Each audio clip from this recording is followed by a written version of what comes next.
അത് ഞാൻ തന്നെയാ. പേര് പോലെ തന്നെ നല്ല ഐശ്വര്യം നിറഞ്ഞ മുഖം, നല്ല നിറം. കുട്ടി ആർട്ടിസ്റ്റ് ആണോ? ഐ മീൻ ഈ സിനിമ സീരിയൽ നടി അല്ല. ആകാൻ താല്പര്യമുണ്ടെങ്കിൽ ഞാൻ ഹെൽപ്പ് ചെയ്യാം. എത്ര പെൺകുട്ടികളെയാ ഞാൻ പല പല സംവിധായകന്മാർക്ക് ഇൻട്രൊഡ്യൂസ് ചെയ്തിരിക്കുന്നതെന്ന് അറിയാമോ? ഉദാഹരണത്തിന് സി കേരളം ചാനലിലെ കുടുംബശ്രീ ശാരദ. ആ ശാരദയെ ഡയറക്ടർ ഡോക്ടർ എസ് ജനാർദ്ദനൻ സാറിന് പരിചയപ്പെടുത്തി കൊടുത്തത് ആരാ? ഈ പി സുദർശനൻ. ദുർഗയിലെ ദുർഗയെ, മാനത്തെ കൊട്ടാരത്തിലെ കൊട്ടാരത്തിനെ, നായിക വന്ദനെ. പുതുതായി തുടങ്ങുന്ന ഒരു സീരിയലിൽ നല്ല പൊക്കവും സൗന്ദര്യവുമുള്ള ഒരു പുതുമുഖ നായികയെ തപ്പുക. അപ്പോ കുട്ടിക്ക് താല്പര്യമുണ്ടെങ്കിൽ ഞാൻ നായികയാക്കാം. ഇപ്പൊ പി സുദർശനൻ എന്ന ജൂനിയർ ആർട്ടിസ്റ്റ് സപ്ലയറെ ഞാൻ കാണണോന്ന് പറഞ്ഞത് അതിനല്ലല്ലോ. അറിയാം, കുട്ടിക്കൊരു തന്തയും വേണം, ഒരു തള്ളയും വേണം. അച്ഛനും അമ്മയും. യെസ്, അത് ഞാൻ എന്റെ ഭാഷയിൽ പറഞ്ഞതാ. അവന്റെ ഭാഷ. ആട്ടെ, എങ്ങനത്തെ അച്ഛൻ വേണം? എഴുത്തച്ഛൻ, എഴുതാത്തച്ഛൻ, വലിയച്ഛൻ, കൊച്ചച്ഛൻ, കറുത്തമ്മ, വെളുത്തമ്മ, കുഞ്ഞമ്മ, വല്യമ്മ, എല്ലാം എന്റെ കസ്റ്റഡിയിലുണ്ടെന്ന്.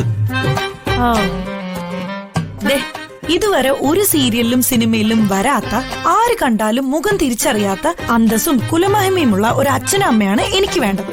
സെറ്റ് സെറ്റാക്കി കഴിഞ്ഞു.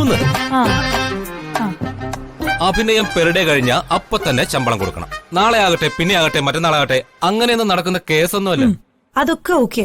ആ പിന്നെ ഡെയിലി ശമ്പളം ഒരാൾക്ക് 50,000 രൂപ വെച്ചു. 50,000? കുറഞ്ഞു പോയാ? അല്ല, കൂടിപ്പോയി. റേഞ്ച് ഏതുവരെ പോവാം? പെർ ഡേ ഒരു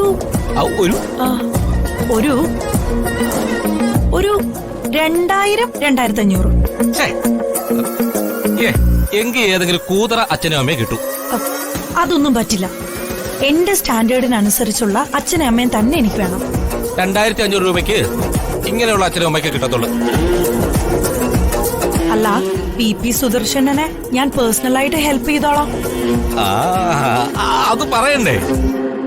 അങ്ങനെയാണെങ്കിൽ മിടുക്കരായ 2 പേരുണ്ട്. മീൻകാരി മോളി, തെങ്ങുകയറ്റക്കാര് സുരേന്ദ്രൻ. 2 പേരെയും കണ്ടാ പറയില്ല, ഉഗ്ര ആർട്ടിസ്റ്റുകളാ. അവർ ഈ റോഡ് തകർത്ത് പൊളിക്കും. ഐശ്വര്യലക്ഷ്മി ധൈര്യമായിട്ട് മുന്നോട്ട് വയ്ക്കോ. ഐശ്വര്യലക്ഷ്മി താമസിക്കുന്ന ഫ്ളാറ്റില് അച്ഛനും അമ്മയും എത്തിയിരിക്കും. പിന്നെ ലക്ഷ്മിയുടെ ഒറിജിനൽ അച്ഛനും അമ്മയും തോറ്റു. കണ്ടാലേ കൊട്ടാരത്തിലെ തമ്പുരാനെയും തമ്പുരാട്ടിയും പോലിരിക്കും. അത്രയ്ക്ക് സൂപ്പർ.